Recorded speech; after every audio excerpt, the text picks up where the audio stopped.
I'm working in the New Perspectives for Microsoft Access 2010 textbook. I'm in tutorial 6 and I'm looking at case problem 4. This is an actual student database, one that was given to me, and there's some issues with this guest with reservations form that we're going to go through and correct. I have the form open, and the first thing that you can see is the form is set to look like a data sheet. And if you refer to the figure on page AC 357, you see that I'm supposed to have a single form. This is really not an uncommon problem with forms, that somehow the default view gets changed. But before we go any further, let's make sure that this form was actually created correctly. So I'm going to go to Design View, and I see that the form was created correctly, but somehow the default view was set to Data Sheet. So I can go into my property sheet for my form property, go to the default view and change this from data sheet to single form.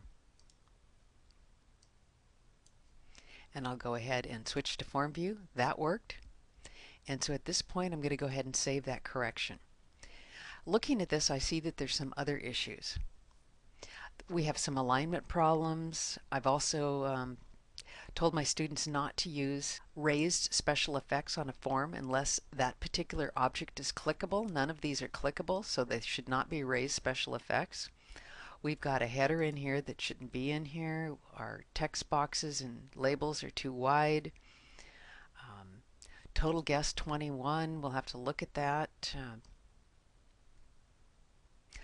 Also looks like I might have a problem with my subform. I'm showing 22 reservations for this particular guest, and I don't think that's correct. Let's move forward, and as I move forward, I see the total guess doesn't change, and every one of my guests have the same number of reservations. So we've got some issues here we'll have to resolve. We'll just work through it piece at a time. First, I'm going to take a look at my calculated control. So I'll go to Design View. My calculated control is showing as count guest first name. Now if we refer back to our book to page AC 336, we know that we're counting, or that the value in this calculated control is actually coming from the subform and not from the main form. And we don't want to count guest's first name because that really doesn't tell us how many people are making reservations. So I'm going to cancel this, and I'll take a look at my subform. So I'll right click on my subform control, open up form in new window, and you see that there is no calculation in the form footer, so I'll create one now. I want to sum the number of people, because that is my direction, total guess. And if you look at the figure on page AC 357, you see that 6 and 7 is equal to 13. So I'm looking at the number of people in the subform, adding those up, and that's equal to the total guess. So what I want to do is I want to sum people. So I'm going to select the people text box in the details section. I'm going to copy it. I'll come down into my form footer and I'll paste it. Didn't get it down in there, so I'll just drag it in. And I'm going to modify that to be equal sum as a function, people. So you'll put people in parentheses. When I move off from it, it takes the people field and puts it in brackets. Let's just take a look at it in form view. And it's working. It shows 200. So the total number of people that are included in the reservations are 200. That looks reasonable. So I'll go ahead and save this, close it. And when you see the subform control appear as this blank object, this is actually what you're looking at now is the subform control, not the subform. In order to get some of the features to work, like the expression builder, I'm going to have to get rid of this by either changing views and coming back, or by closing the form and coming back. I'm going to have to get rid of it, because as I go into the expression builder and I try to find fields that are in my subform, you see that nothing is showing up.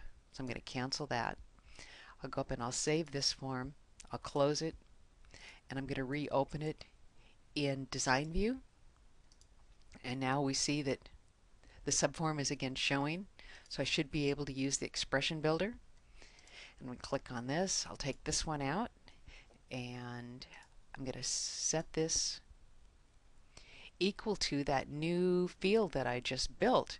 But if you remember, I didn't give that field a name, so I'm going to stop this, and I'm going to go back into my subform control and give my new field a name so I have something to call when I call it. So I'll just click in there, and you notice I really didn't have to right click and open a new window. I can go directly into the subform, and I'll give it a name. And what do I want to name it? TXT people sum.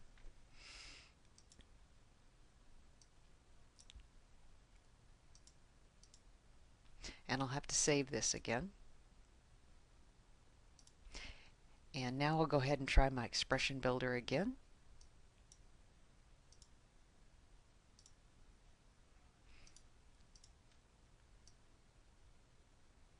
TXT people sum, there it is.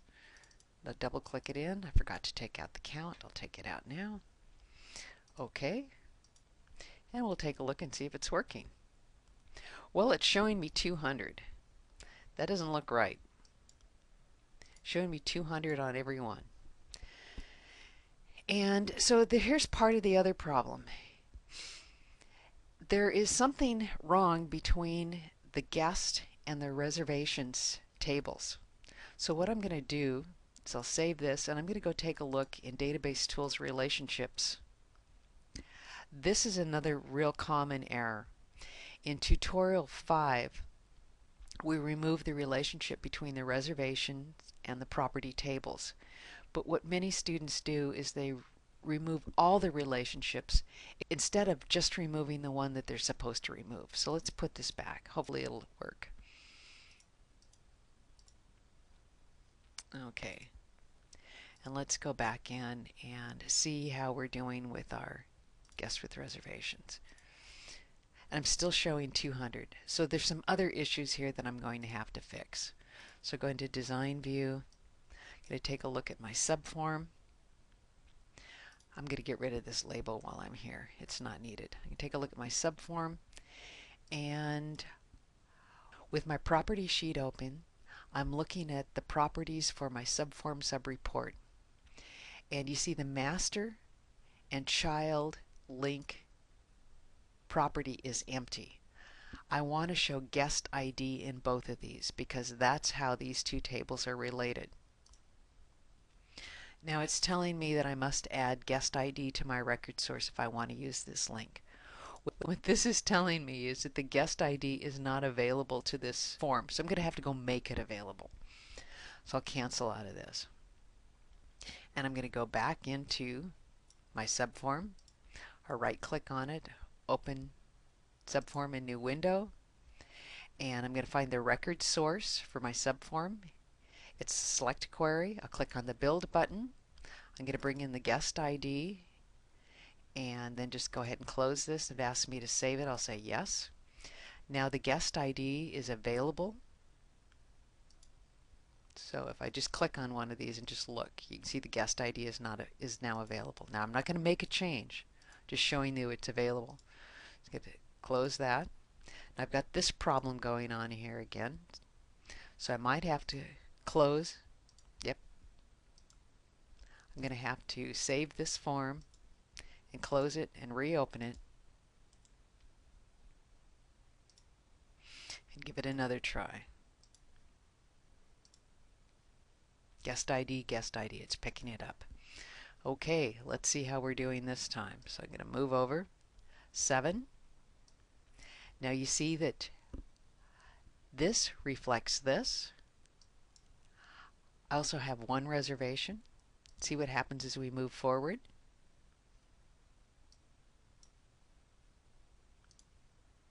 13, 13, 2. It looks like it's working now. There were a lot of steps there. Some of you probably would have said to heck with this and just started over. But these things are not that hard to fix if you understand all of the pieces that are involved in fixing one. So I'm going to spend a few minutes here just arranging things. I'm going to go back into design view. I'll close my property sheet now. And these things should align bottom. Well, they do. But the problem is that this box is too tall. So now I'll grab these and I'm going to go arrange and align top. They're supposed to align bottom, but I just aligned them top and now I'm going to align them bottom. Just makes it a little easier. I'm going to take this, resize it over here. It's probably a little too small. Also, as I mentioned, no raised objects. I'm going to grab all of these. I'll click, pull through here, hold down my shift key and grab all of these. Grab this one at the same time. And I'm going to go to my, find my property sheet. Here it is. And format, and I'm going to set my special effect on these, if I can find it. Special effect, I'm going to set it to etched. The other thing, let's see how that looks. Not too bad. I want to make some of these controls a little smaller. I want to resize these and move some things over. So let's get back to design view, and all of the text is supposed to be black. So I'll grab this, all of these, all of this, this, and this, and set my forecolor to black. Also supposed to be going on with these. I accidentally tried to move it. So let's put it back. Grab all of those and set the forecolor here to black. I may have missed one, but I'll check that later on. Save that again. It's looking like we got it. And a few other little design changes. Grab these and bring them in a little bit. These and bring them over.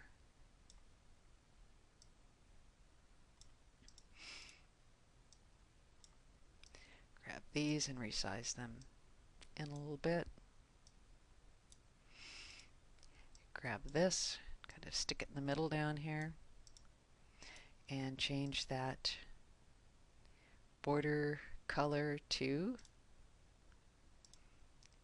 black. And I think we probably have it now. At least close.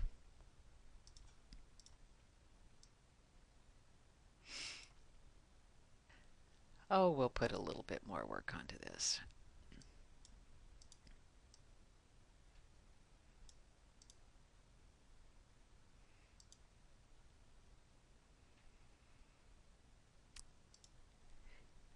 Looks close enough. And we'll save it.